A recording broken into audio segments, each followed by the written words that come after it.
Hello students, আমাদের চ্যানেলে তোমাদের সকলকেই স্বাগতম।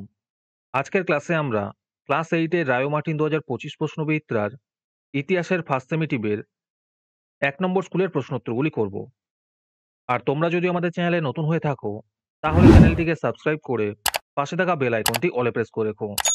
তাহলে পরের ক্লাসের ভিডিওগুলি আমি আপলোড করলেই তোমাদের কাছে নোটিফিকেশন পৌঁছে যাবে। তাহলে শুরু করা যাক। প্রশ্নের উত্তরগুলো সমাধান করার আগে তোমরা একটু দেখে নাও তোমাদের কোন কোন চ্যাপ্টার থেকে পরীক্ষা হবে। এখানে দেখো 2 নম্বর চ্যাপ্টার এবং 3 নম্বর চ্যাপ্টার থেকে টোটাল 30 নম্বরের পরীক্ষা হবে তোমাদের ফার্স্ট সেমিটিভে। আর এখানে বিভাজন করে দেওয়া আছে কোথা থেকে কত নম্বরের প্রশ্ন হবে, এগুলো তোমরা একটু দেখে নিও। তাহলে 1 নম্বর স্কুলের প্রশ্নোত্তরগুলো সমাধান করা যাক। প্রথমে আছে সঠিক উত্তরটি নির্বাচন করো। 1 নম্বর প্রশ্ন হলো, মোগল সম্রাট ফাররুকশিয়র একটি আদেশ বা ফরমান জারি করেছিলেন। এর উত্তর হবে 1717 সালে। 2 নম্বর প্রশ্ন হলো, অধীনতামূলক মিত্রতা নীতি চালু করেছিলেন। এর উত্তর হবে লর্ড ওয়েলেসলি। 3 নম্বর প্রশ্ন হলো, স্থলবায়ের চুক্তি হয়েছিল। এর উত্তর হবে 1782 সালে। 4 নম্বর প্রশ্ন হলো, ব্রিটিশ কোম্পানিকে বাংলা বিহার উড়িষ্যার দেওয়ানির অধিকার দেন। এর উত্তর হবে সম্রাট দ্বিতীয় শাহ আলম। 5 নম্বর প্রশ্ন হলো, ফোর্ট উইলিয়াম কলেজ প্রতিষ্ঠা করা হয়েছিল। এর উত্তর হবে 1800 সালে। 6 নম্বর প্রশ্ন হলো, এশিয়াটিক সোসাইটি কলকাতায় প্রতিষ্ঠা করেছিলেন। এর উত্তর হবে উইলিয়াম জোন্স। তারপরে 2 নম্বরে আছে ঠিক না ভুল লেখো। 1 নম্বর প্রশ্ন হলো, 1727 খ্রিস্টাব্দে মুর্শিদকুলিকে বাংলার নিজাম পদ দেওয়া হয়। এটি ভুল হবে।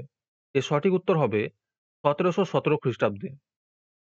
2 নম্বর প্রশ্ন হলো, মুর্শিদকুলির মতো আলীবর্দী খানও বাংলার ইউরোপীয় বণিকদের বাণিজ্যের বিষয়ে ইতিবাচক মনোভাব দেখিয়েছিলেন। এটি ঠিক হবে। 3 নম্বর প্রশ্ন হলো, লর্ড ওয়েলেসলি সিভিল সার্ভিস বা অসামরিক প্রশাসন ব্যবস্থা চালু করেন। এটি ভুল হবে। এর সঠিক উত্তর হবে লর্ড কর্নওয়ালিস চালু করেছিলেন। 4 নম্বর প্রশ্ন হল, 1793 খ্রিস্টাব্দে কোম্পানি রসশালা বন্দোবস্ত চালু করে। এটি ভুল হবে। এর সঠিক উত্তর হবে 1790 খ্রিস্টাব্দে। তোমাদের মধ্যে থেকে যে কোনো 15 জন আজকের ক্লাসের পিডিএফটি ফ্রিতে পেতে পারো। তার জন্য তোমাদের এই ভিডিওতে লাইক, সাবস্ক্রাইব এবং কমেন্টের মধ্যে #ফ্রি পিডিএফ লিখতে হবে। এই ভিডিওতে যখন 50টি লাইক এবং 50টি সাবস্ক্রাইব হয়ে যাবে, তারপরেই আমরা এই ভিডিওর কমেন্টের মধ্যে থেকে র্যান্ডমলি যে কোনো 15 জনকে বেছে নিয়ে তাদের সাথে যোগাযোগ করে ফ্রি পিডিএফটি দিয়ে দেবো। আর যারা আগে থেকেই আমাদের চ্যানেলটি সাবস্ক্রাইব করে রেখেছো তারা শুধু লাইক এবং কমেন্ট করলেই হবে। আর বাকিরা এই পিডিএফটি 2 টাকা দিয়ে আমাদের হোয়াটসঅ্যাপ নাম্বার 7501121499 যোগাযোগ করে নিতে পারো।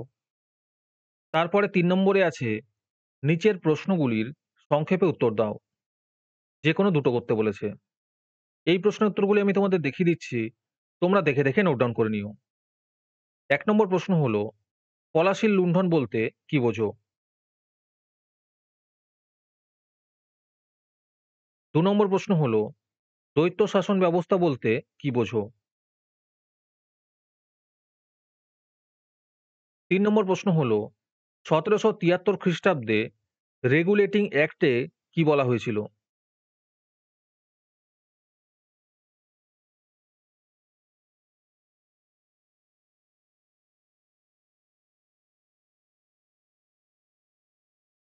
4 নম্বর প্রশ্ন হলো, পিটের ভারত শাসন আইনে কি বলা হয়েছিল?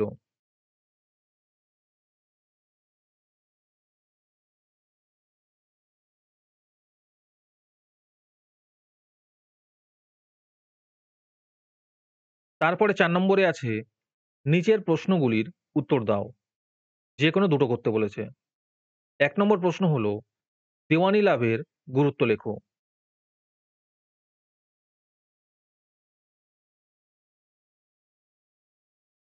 2 নম্বর প্রশ্ন হলো, সত্ত্ব বিলোপ নীতির প্রয়োগ কোম্পানির কৃতিত্ব প্রতিষ্ঠায় কি ভূমিকা নিয়েছিল?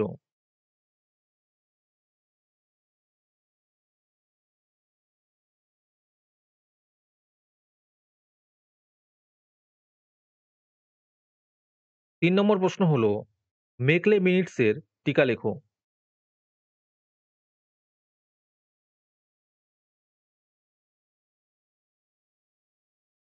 ৪ নম্বর প্রশ্ন হলো, উপনিবেশিক প্রশাসনের গৃহীত শিক্ষানীতির উদ্দেশ্য কী ছিল?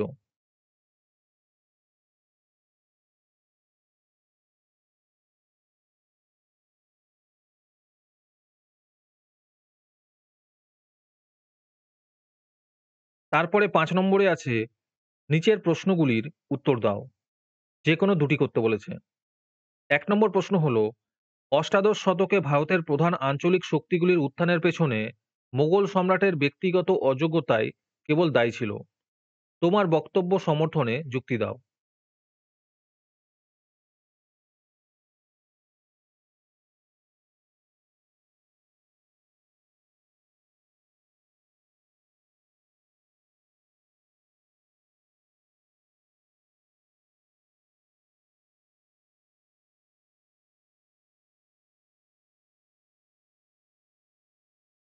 ২ নম্বর প্রশ্ন হলো, পলাশির যুদ্ধ ও বক্সারের যুদ্ধের মধ্যে কোনটি ব্রিটিশ কোম্পানির ভারতের ক্ষমতা বিস্তারের জন্য বেশি গুরুত্বপূর্ণ ছিল?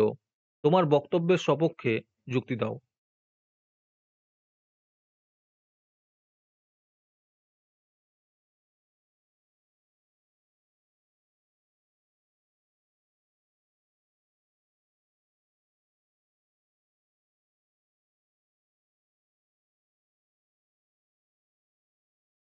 ৩ নম্বর প্রশ্ন হলো, লর্ড উইলিয়াম বেন্টিংকের সংস্কারগুলি লেখো।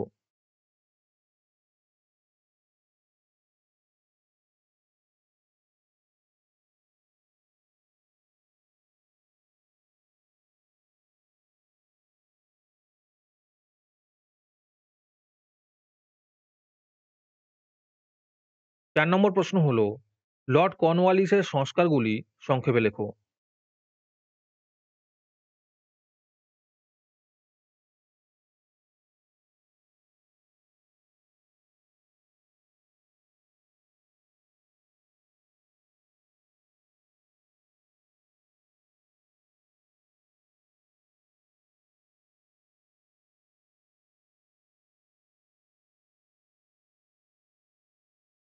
'আজকের ক্লাসটি তোমাদের ভালো লেগে থাকলে অবশ্যই একটি লাইক এবং বন্ধুদের কাছে শেয়ার করে দিও।